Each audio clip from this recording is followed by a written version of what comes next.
Hello and welcome to NRCC Exploring Doing Business in the Netherlands. I am Teodora Tompea and we are addressing to the audience to the Romanian companies interested in expanding in the Netherlands today. Gerard Koolen, Group Managing Partner at Lugera, thank you so much for being here. Good piacere. Tell me please a little bit more about the company, a short history for the audience because maybe there are some people that are not used with you and your activity. Well, in 2001, I met a Romanian lady, Cristina Sauvica, who is my partner in this company, and she wanted to start Lugera in Romania. And everybody told me, don't go to Romania. Why? Dangerous. And then I said, well, I go by car. And he said, don't go by car. So a lot of people told, don't go there. So I thought that if many people tell me don't go to Romania, it must be a fabulous idea. So I went to Romania and it has been one of my best decisions ever because last year we reached a revenue of 100 million euro. So that is 500 million RON. So we are now the number one agency in Romania with temporary staffing. So it was a good step. It was the best step ever. Very important for the companies. Which are the tips and tricks also employing personnel in the Netherlands, and which are the salaries they have to expect? Because I want to talk also about Netherlands and Romania. Yeah, there are big differences between the Netherlands and Romania, as you can imagine. Although there are several similarities, and that is that the Netherlands have around 18 million inhabitants, and Romania 19 million. So we are in numbers of population pretty much the same. But many things are very different. If you would like to start a company in the Netherlands, you have to understand a little bit how Dutch companies work. Right? Because it is not like here in Romania. It's very different. I would say it is very different. If you look at the labor market in the Netherlands, there are 7.4 million people employed. Mm-hmm. In Romania, a bit less. But from those 7.4 million people, 4 million are temporary workers. 1.2 million people are freelancers. And in Romania, temporary workers, it is maybe 150,000. So that is a huge difference. So the markets are different. And that means that Dutch companies, in order to be successful, they have to outsource many things. So they outsource the employment of their staff. Also, they are flexible. So if I would be a Romanian and I would start my company in the Netherlands, I would go to a temporary staffing agency and try to get some people with whoever I need. Also outsourcing. Or I would go to some freelancers. For example, our company in the Netherlands, we had outsourced our sales. So we didn't employ salespeople, those were all freelancers. The advantage is that you don't have to employ them. They just invoice you and they take care of their own taxes. So you stay flexible. If you would be a company in the Netherlands who will try to do everything by yourself, only inside the company, yeah, you will not be probably as powerful and as agile and as flexible as your competitors. Another example is that in Romania, many companies do their own salary administration. Yes. In the Netherlands, there is not a single company doing their own salary administration. It's all outsourced. But it's not more expensive to do everything outsourced? Usually, it is cheaper. It requires less time. It finances you a little bit because you can pay your suppliers a bit later than if you would do everything yourself. So it has a lot of advantages. And that is what you now say, that is the second difference between Romanian companies and Dutch companies. And that is, the Romanian company will say, isn't that more expensive? Exactly. Right? So we look at the cost. Here in Romania, everything is about the cost. I don't know if in Netherlands it's the same. Also about the cost, I mean, Dutch people never like to pay too much. They always try to get a better deal and a better deal. Yesterday I was talking to a Dutch client. We agreed upon a commission of 10%. And I had 4 meetings with him. And every meeting again, he's trying, hey, Gerard, but this 10%, let's get back to that. Can't we make it 8%? Because we do so much with you. So Dutch people can be relentless in getting the price down. It's not the same with Romanians? No. Romanian clients accept the price when they like the price. German clients as well. They are less oriented on squeezing and trading. But coming back, Dutch companies look also at the cost. But a cost is meaningless if you don't know what the return on investment is of that cost. So you can have a cost of 100 and it gives you 110, you make a 10% profit. If you have a cost of 200, but it gives you 300, you make 100 profit. So what I sense in Dutch companies that they look at both sides. What does it cost me? And what does it bring me? What is my profit I make on that? How does competition look like in Netherlands and how it looks like here in Romania? That's a good question. My colleagues here in Romania think there is a lot of competition here. And I always must a little bit smile about it. The Netherlands has, in our recruitment business, the Netherlands counts 25,000 agencies. And they all compete with one another.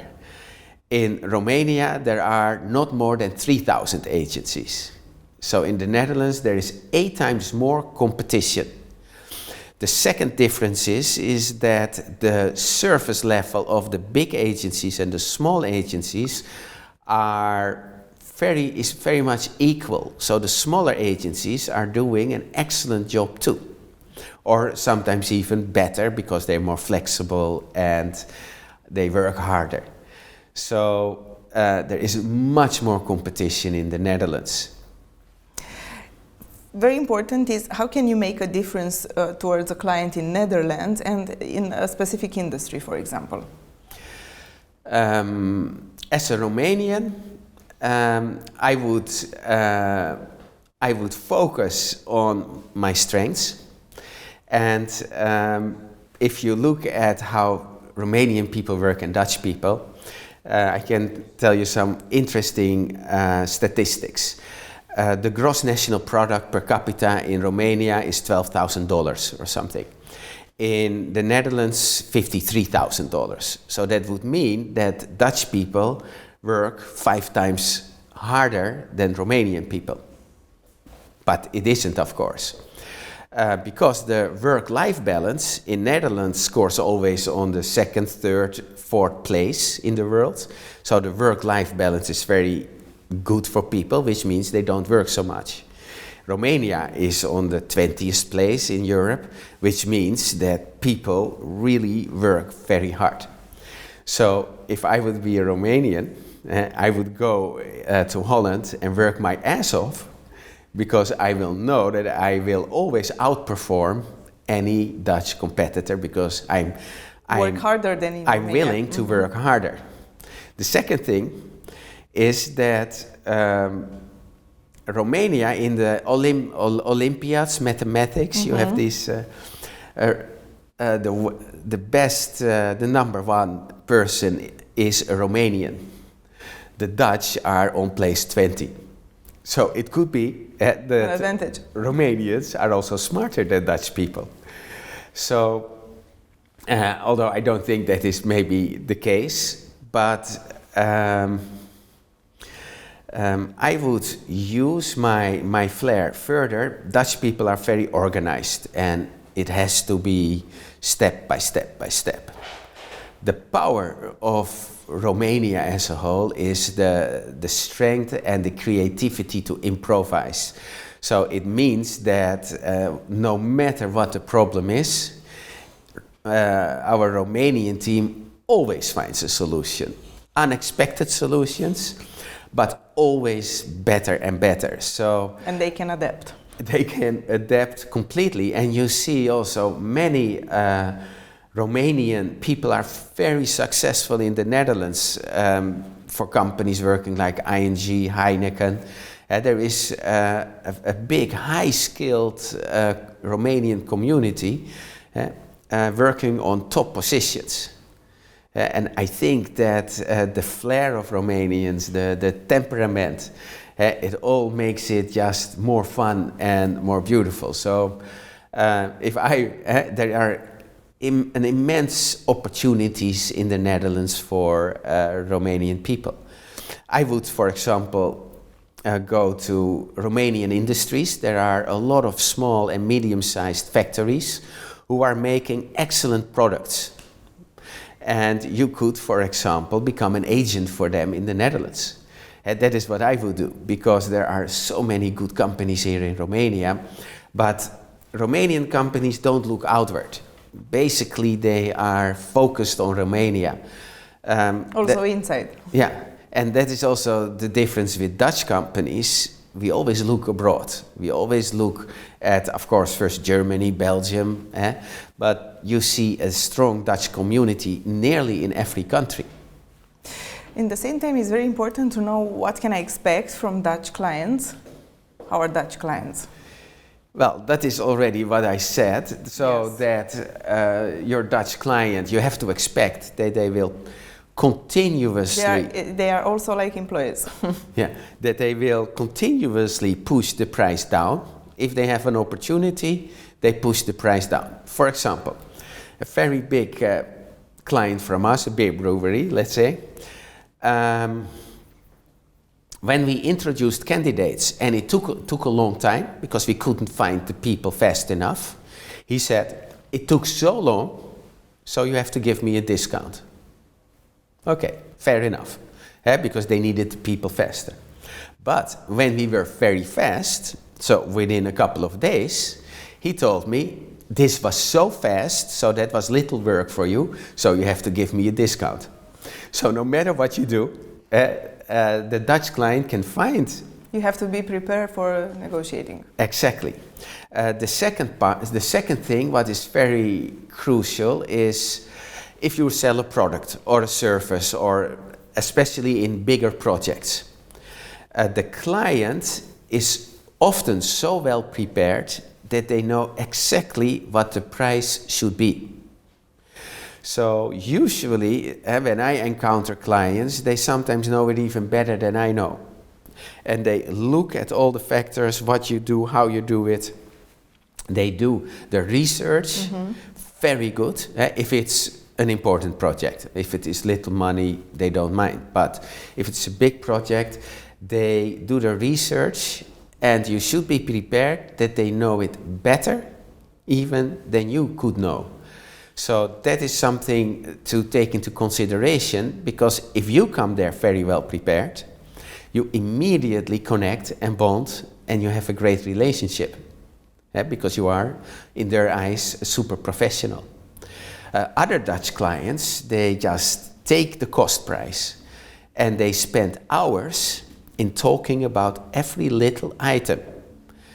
What if you make less phone calls? What if you spend less on that? What if you do this with less people? What if you use the people in other countries? Cost efficiency. To get to the bottom price, right? And that is also a beautiful thing, because it forces you, also to do your homework. Because if you haven't done that, you are quickly out on the street again. And also it's important to know what not to do if you go in Netherlands, for example.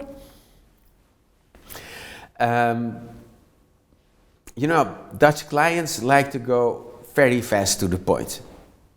So I would say, don't try to chit-chat too much. Immediately or nearly immediately come to the point. Don't lose time. They are usually very efficient, very busy. I have said before that Dutch people maybe don't work so many hours, but if they work really hard and deep. You see now a lot of LinkedIn posts about deep working. In Dutch companies, what I have seen is much less chit-chat than... And Romanians like to chit-chat a lot. Yeah. It is a good point. It is good to know.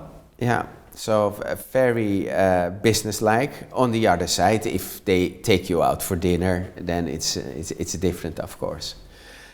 Further, Dutch people are relaxed and they are not so stressed as Romanians, I would say. So in Romania there is a bit more anxiety. Everybody is in a hurry. In Holland you get to other places much faster than in Romania. Yeah, so if I go from Amsterdam to Brussels, it could take me 2 hours. If I go here from like Bucharest center to somewhere else, it still takes me 2 hours and I'm still in Bucharest somewhere.